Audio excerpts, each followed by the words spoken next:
from California. It's warm and sunny out here, and because of stay-at-home order, you are actually watching me from my home office. So I hope you are keeping safe as well wherever you are in the world. It would be better to meet you in person under different circumstances, but thank you for watching this, and I hope we will get to interact with you after you watch this presentation. I am Community Development Manager for oneAPI at Intel, which means I enable developer ecosystem in the industry to adopt and work with oneAPI and its related technology. Before I took up with this role, I was an NFV developer evangelist, and I am currently a co-chair of IEEE Edge Automation Platform Roadmap for Beyond 5G Technology Roadmap. So enough about me. Now let's meet my co-presenter. He could not do this recording today since he is a native Portuguese speaker, so I am speaking on his behalf. He is a researcher founder of OITI technology and inventor of Certiface technology. He is ambassador openSUSE Linux in Latin America, open source software contributor including maintainers libRealSense in openSUSE Linux, and last but not the least, Intel software innovator. Now let's dive into making banking secure via biometrics application built using oneAPI and DPC++ based on SYCL C++.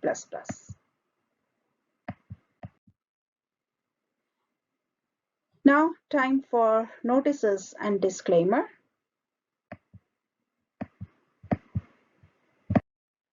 Certiface technology was designed to be used in banking system to combat fraud and protect honest people by using technology to differentiate between a living person and a recorded video. It finds faces in database with 20 million of users in less than 5 seconds and is used in Brazilian security.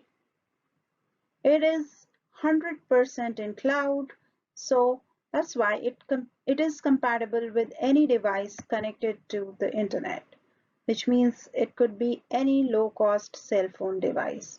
And it has a very low false acceptance rate. To reiterate, it is a liveliness detection algorithm so that a photo or a video, for example, if it was obtained from Facebook, will not pass the algorithm.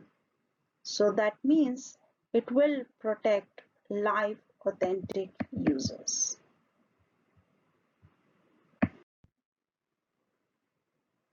Now I wish I could show you a demo of this technology, but I am not sure how to record my screen because this video is not embedding on the slideshow here, and I'm using Microsoft recording technology, so I really apologize for this, but there is a YouTube recording of the demo and I will be including this in the slideshow as a link so you can watch this demo. So what is demonstrated in the demo is that if a video is inserted via a smartphone device or something, the algorithm will detect that it is a recorded video versus a live camera feed would pass if it matches with the live video feed of a person. So this is how the banking system could use this liveliness detection algorithm to detect whether the person who's trying to access the banking system is alive or dead.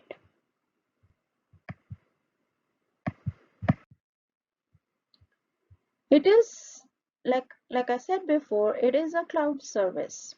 It works in cloud, and then it is 100% and compatible with any device connected to the internet. The biometric cluster searches millions of users in 3 seconds with scalability and high responsiveness. It is compatible with Windows, Linux, Mac, Android, iPhone, and Chaos. It uses computer vision and cloud computing to combat false data with photos or videos. It is compatible with high-cost and low-cost mobile phones alike, since all it needs is a web browser so that it can connect to the biometrics cluster.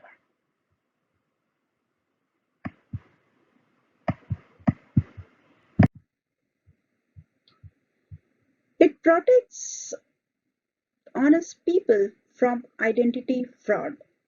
When it tries to detect a face and this face is linked with multiple databases uh, from a database which is centralized, database of millions of users, the system triggers an alert in real time that this is a possible identity theft because the algorithm matched a single face with multiple records available in the centralized database.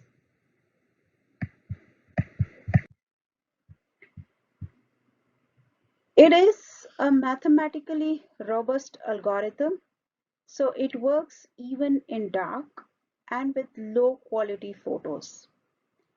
It can process facial biometrics taken from all cell phones, irrespective of the resolution. It uses a host of proprietary and open algorithms. And all this is possible using computer vision techniques, convolutional neural network, and rapid decoding using oneVPL or one video processing library, which we will go into a little bit more into detail. Now, oneVPL is part of oneAPI. So before we go further into oneVPL, let me tell you a little bit about oneAPI.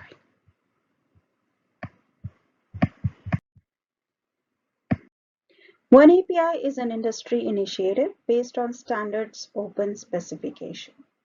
It includes a unified programming language and library that deliver full native code performance across a range of hardware including CPUs, GPUs, FPGAs, and AI accelerators. It is used to optimize middleware and frameworks that sit on top of it, including AI frameworks such as TensorFlow. Optimized user and industry applications can sit on top of it, which leverage this common middleware and framework based on open specification and/or standard for cross-vendor compatibility. Intel's product is a reference implementation Intel oneAPI Toolkit. This includes advanced porting analysis and debugger tool that spans the software stack. You can debug and profile code across all levels of abstraction.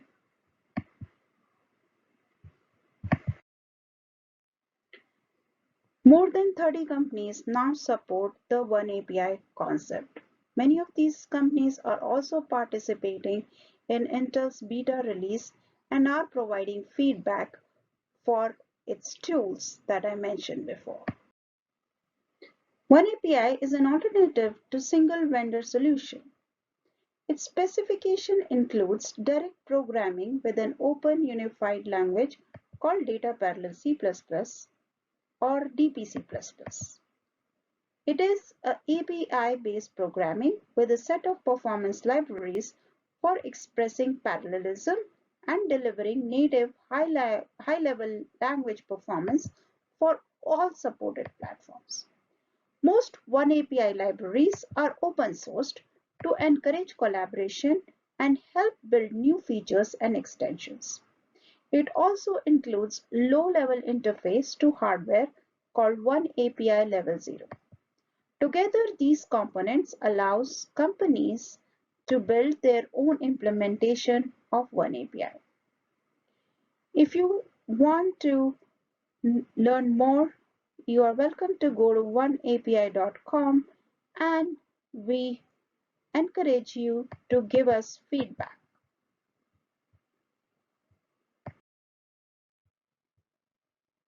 Now, what is Data Parallel C++? It is a high-level language designed for data parallel programming productivity. It is based on C++ language for broad compatibility. It provides full native high-level language performance on par with standard C++. It simplifies code migration from proprietary languages with a programming model familiar to GPU software developers. Its starting point is SYCL, which is being developed under the industry consortium Kronos Group. Intel is addressing gaps in the language through extensions that ultimately will be driven into the standard. It includes source code to compatibility tool to assist with migration of CUDA code to DPC++. It leverages well-proven LLVM compiler technology as well as Intel's history of compiler leadership.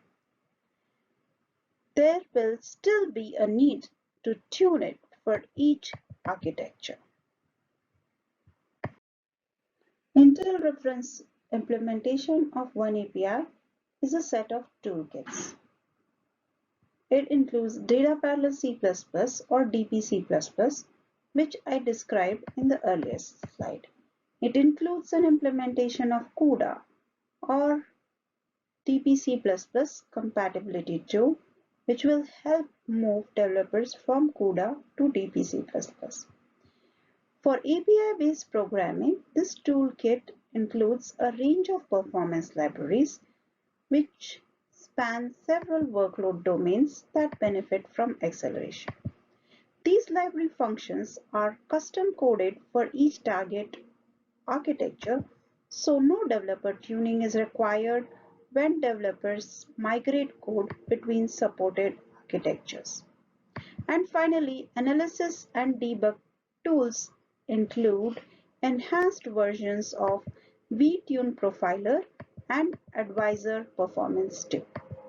Note that support for AI accelerators such as Intel NNP is coming in the future release. So right now we are at the beta release, and this will come as part of our next release. And the golden release is expected to come during the later part of this year.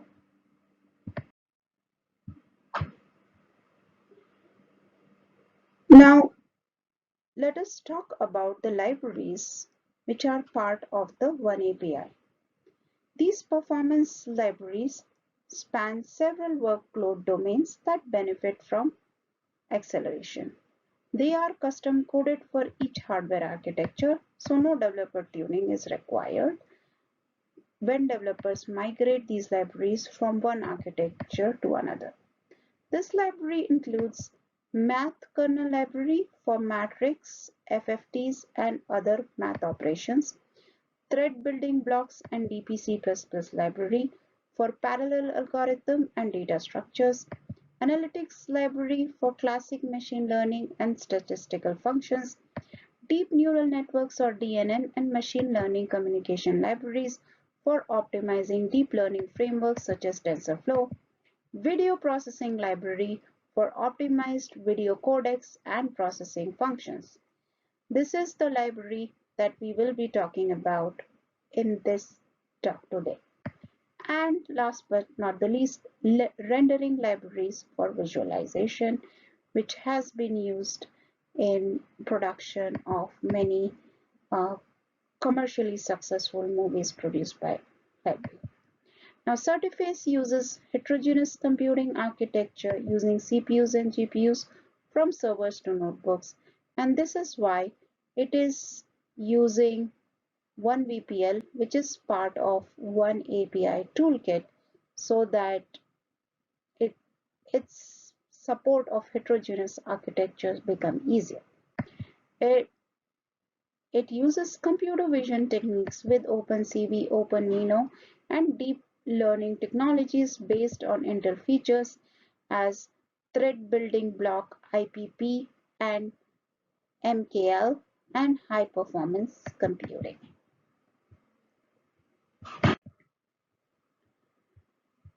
Now, Intel oneAPI VPL allows development of real-time transcoding, decoding, and encoding, and high-speed direct access to advanced Intel CPU and GPU instructions. If you want to try oneVPL, please log on to oneapi.intel.com to get the Intel implementation of oneVPL, and you can request DevCloud access where oneVPL library is pre-installed for you, and you can get the toolkit. And there are some sample codes available to you. In today's presentation, we will be talking about some of these functions: simple encode, simple decode, etc. So let's move on.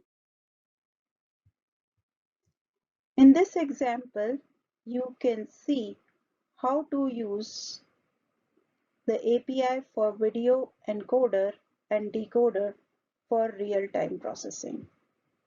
So this is the place where the decoder is being called in the C++ library with libvpl.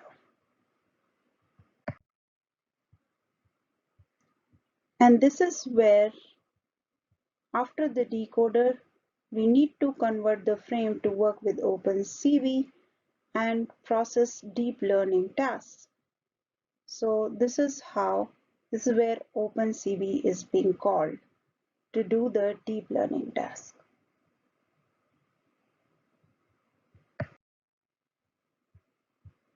This is how to compile and build the project. So here are some command and syntaxes for you. This will be part of the slide deck, and so you can refer to this. Now, Alessandro takes Linux seriously and researches his works with biometrics and computer vision since 1998. With this experience, he used OpenSUSE Leap Linux in the solution with oneAPI, libvpl, and openCV in beta version openVINO. He compiled the openCV library with IPP, MKL, and TBB for multi-nuclear programming as well, and optimized for SSE 4.2, AXV2, and other resources for better performance on Intel processors. He used computer vision calculations and deep learning models in this solution. On the device, an image or video in H.264 is sent for solution. So any device can generate information, frame or video H.264 for the cloud service to process with little or no overhead on an Intel processor. So now we look at a simple decode example with the following command. This project is with libvpl, was based on the simple decode example. So we give you a minute to look at the commands. In this slide, we will see how to compile the example, creating files and compilation commands, create folder, cmake, and make. Now let's look at the main features used with oneAPI VPL, creation of H.264 decoder using GPU default possible mode, access to frame data in memory in read-only mode, decode and decode frame from stream.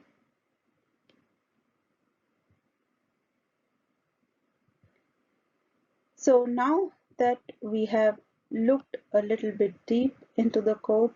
Sorry, with this short presentation format, we cannot go a little bit more into the detail, but Alessandro's contact is available in this PPT, and you can go to InterZone forum, and we will be happy to answer any questions. In summary, Certiface technology was designed to be used in banking system to combat fraud and protect honest people by using technology to differentiate between a living person and a recorded video. Certiface anti-spoofing uses oneAPI and oneVPL for fast decode video. oneVPL library enables and allows the development of real-time transcoding, decoding, and encoding, high-speed direct access to advanced Intel CPU and GPU instructions. oneAPI unifies and simplifies programming across CPUs and accelerators, delivering developer products on multiple architectures and vendors. If you are interested in working on oneAPI or with Intel's implementation of oneAPI, we would like to welcome you to Innovator Program. This is our way of recognizing your work in the community. Log on to devmesh.intel.com, go to Members Program, and apply for a membership. I'll show you the screenshot a little bit later. Once you are part of this member program, you're part of an exclusive team of top-tier experts who like to innovate and share your work. Once you're in the program, we would ask you to come under NDA. Once you're under NDA, we can give you access to hardware and technology which is not there yet in the market, so that you can stay ahead of the market. We love to support your experimentation, prototypes, testing, and research. We love to show the spotlight on our innovators through shared projects via developer mesh, technical articles, code samples, media articles, event demos, etc. on Intel Developer Zone. And last but not the least, we love to showcase our innovators in major conferences and public events like we are doing today with Alessandro here. So I submitted this joint abstract with Alessandro, and really thankful for IWOCL to give us this opportunity to talk. So here is Alessandro's project on DevMesh. When you get this slide deck, there is the link to this project, and it has the video demonstration that I was talking about earlier. So click on this link, and at the bottom of the page you'll find the video demonstration of this product. Here is the screenshot of where you will need to go to apply to become an Intel software innovator. So I hope to see you, and yes, last but not the least, Intel has actually committed 50 million to COVID-19 research, and about 10 million is dedicated to innovation fund. This website link is linked here. We would love to see proposals on on how you would love to showcase COVID-19. So thank you so much for being with us. Here is goodbye from Alessandro and Sujata. The slide has my email and my Twitter handle, so would love to hear from you. Wherever you are in the world, stay safe, stay healthy, and talk to you later. Bye.